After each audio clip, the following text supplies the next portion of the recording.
नमस्कार मैत्रिणींनो, एव्हरीथिंग या चॅनलमध्ये आपणा सर्वांचे खूप खूप स्वागत आहे. श्री स्वामी समर्थ. मैत्रिणींनो, मंगळागौर जवळ आलेली आहे. या मंगळागौरीची काय महत्त्व आहे आणि त्याची पूजाविधी कशी केली जाते? मंगळागौर दिवशी कोणते पारंपरिक खेळ खेळतात? या सर्व गोष्टींबद्दल आज आपण माहिती जाणून घेणार आहोत. श्रावण महिना हा सण, उत्सव आणि व्रतवैकल्याचा महिना मानला जातो. हिंदू धर्मात श्रावण महिन्याला जास्त महत्त्व आहे. श्रावणात आठवड्यातील 7ही वारांना महत्त्व आहे. या पवित्र महिन्याची वाट वर्षभर पाहिली जाते.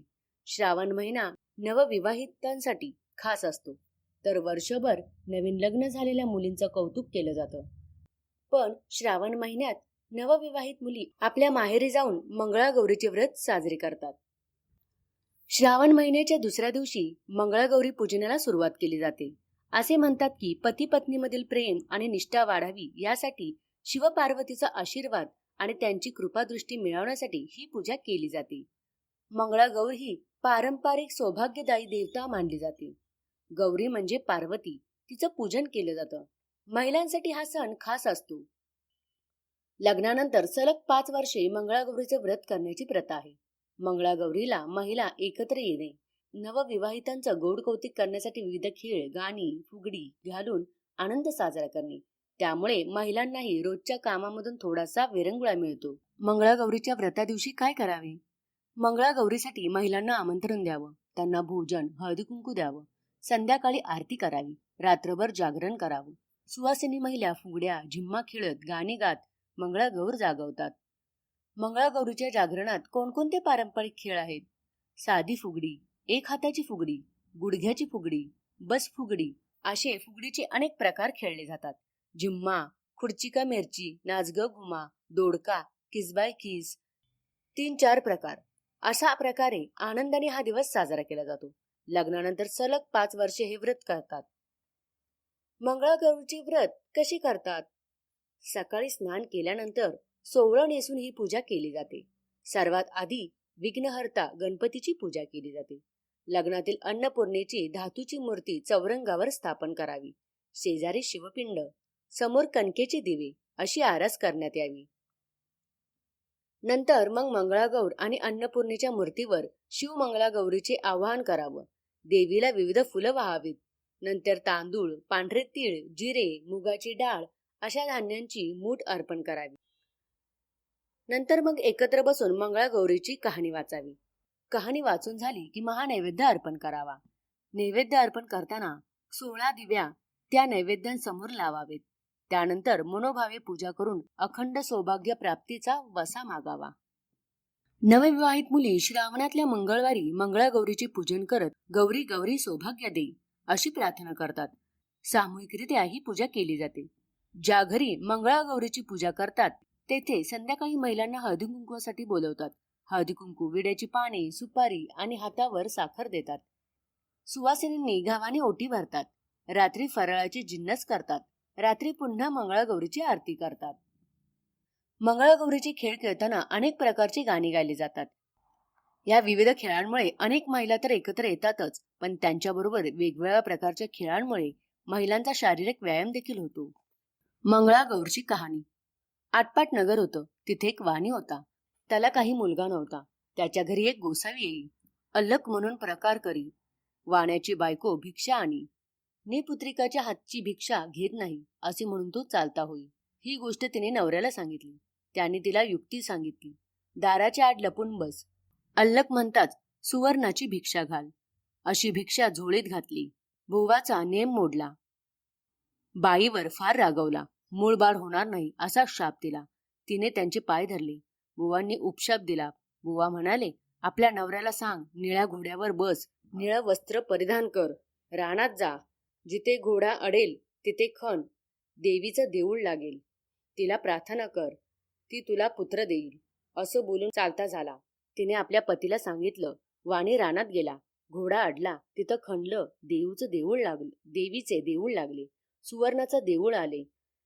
हिरे जडितांचे खांब आहेत.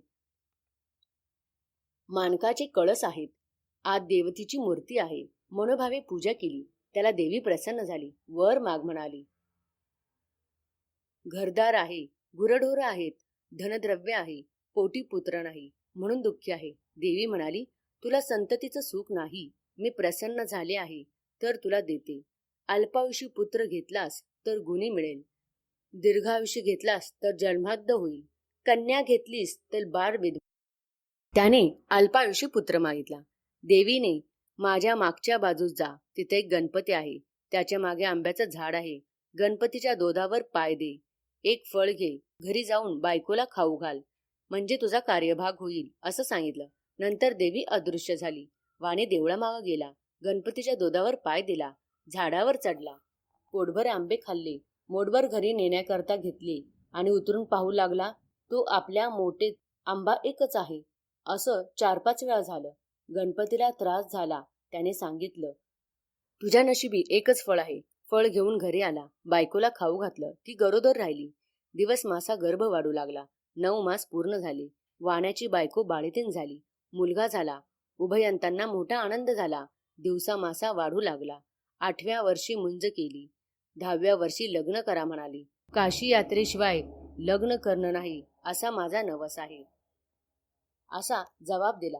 त्यांनी काही दिवसांनी मामासोबत यात्रेस पाठवलं. मामा भाचे काशीला जाऊ लागले. जाता जाता काय झालं, वाटेत एक नगर लागलं. तिथे काही मुली खेळत होत्या. त्यात एकमेकींचं भांडण लागलं. एक गोरी भुरकी मुलगी होती. तिला दुसरी मुलगी म्हणू लागली, काय रांडत वाड आहे, काय रांडत वाड आहे. तेव्हा ती मुलगी म्हणाली, माझी आई मंगळागौरीचं व्रत करते, आमच्या कुळवंशामध्ये कोणी रांड होणार नाही, मग मी तर तिची मुलगी आहे. हे भाषण मामाने ऐकलं.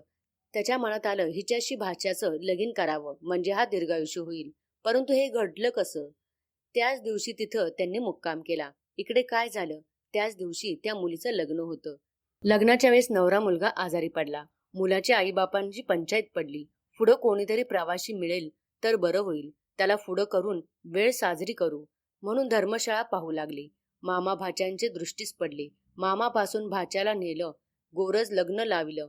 उभयंतांना गौरीहरापाशी निजवलं. दोघं झोपी गेले. मुलीला दैवीने दृष्टांत दिला, अगं अगं मुली, तुझ्या नवऱ्याला वंश करायला सर्प येईल, त्याला पिण्याकरता दूध ठेव, एक कोरा करा जवळ ठेव, दूध पिऊन सर्प कऱ्यात शिरेल, आगच्या जोळीत तोंड बांधून टाक, सकाळी उठून आईला ते वाण दे. तिने सर्व तयारी केली. दृष्टांताप्रमाणे घडून आलं. काही वेळानं तिचा नवरा उठला. भूक लागली म्हणून म्हणाला, लाडू खायला दिला. फराळ झाल्यावर त्याने तिला आपली अंगठी दिली. पहाटेस उठून ताट घेऊन विराडी गेला. मामा भाच्यांचे मार्गस्थ झाले. दुसऱ्या दिवशी काय झालं, हिने सकाळी उठून स्नान केलं. आपल्या आईनं वाण दिलं. आई उघडून पाहू लागली, तो आत हार निघाला. आईने कन्येच्या गळ्यात हार घातला. पुढं पाहिला, वर मांडपात आला. मुलीला खेळायला आणलं. ती म्हणाली, हा माझा नवरा नाही, मी त्याच्याबरोबर खेळत नाही. रात्रीची लाडवांची आणि अंगठीची खून काही पटेना. आई बापाला पंचायत पडली, हिचा नवरा कसा सापडतो. नंतर त्यांनी अन्नछत्र चालू केलं. जो ब्राह्मण येईल त्याचे पाय अंगठी घालून मुलीने धुवावे. आईनं पाणी घातलं, भावानं गंध लावला, बापानं विडा द्यावा, असा क्रम चालू केला. शेकडो लोक येऊन जेवू लागले. इकडे मामा भाचे काशीस गेले. पुष्कळ दानधर्म केला, तीर्थयात्रा केल्या, ब्राह्मणाचे आशीर्वाद घेतले. एके दिवशी भाच्या मुच्छा आली. यमदूत प्राण न्यायला आले. मंगळागौर आडवी आली. त्या दोघांचं युद्ध झालं. यमदूत पळून गेले. गौर तिथं अदृश्य झाली. भाचा जागा झाला. तसा आपल्या मामाला सांगू लागला, मला असं स्वप्न पडलं. मामा म्हणाला, ठीक झालं, तुझ्यावरचं विघ्न टळलं. उद्या आपण घरी जाऊ. परत येऊ लागले. लग्नाच्या गावी आले. तळ्यावर स्वयंपाक करू लागले. दासींनी येऊन सांगितलं, इथं अन्नछत्र आहे, तिथे जेवायला जा. ते म्हणाले, आम्ही परान्न घेत नाही. दासींनी यजमानानेच सांगितलं. त्यांनी पालखी पाठवली. आदरातिथ्यानं घरी नेलं. पाय धुताना मुलीने नवऱ्याला ओळखलं. नवऱ्याची अंगठी ओळखली. आई बापाने विचारलं, तुझ्याजवळ खून काय आहे. त्याने लाडवाचं ताट दाखवलं. सर्वांना आनंद झाला. भोजन समारंभ झाला. मामा भाचे सून घेऊन घरी आले. सासूने सुनेचे पाय धरले. तुझ्यामुळं माझा मुलगा वाचला, असं म्हणाली. तिने सांगितलं, मला मंगळागौरीचं व्रत असतं, ही सगळी तिची कृपा. सासर माहेरची घरची दाराची माणसं सर्व एकत्र झाली आणि त्या व्रताचं उद्यापन केलं. तिला जशी मंगळागौर प्रसन्न झाली तशी तुम्हा आम्हा होऊ आणि आपलं सौभाग्य अखंड राहो, इतकीच देवाला प्रार्थना करा. ही धर्मराजाला कृष्णानं सांगितलेली 60 उत्तराची कहाणी. 5 उत्तरी सुफळ संपूर्ण. तर मैत्रिणींनो, अशा प्रकारे ही मंगळागौर व्रत कसे करावे आणि त्याची ही कथा आणि हे मंगळागौरीची खेळाचे प्रकार, अशा प्रकारे ही माहिती होती. ही माहिती तुम्हाला कशी वाटली ही कमेंट करून मला नक्कीच कळवा. आणि तुम्हा सर्वांनाही मंगळागौरीच्या खूप खूप शुभेच्छा. तर असेच विविध प्रकारचे व्हिडिओ पाहण्यासाठी आपल्या चॅनेलला लाईक आणि सबस्क्राईब करा आणि बेल आयकॉनला प्रेस करा. धन्यवाद.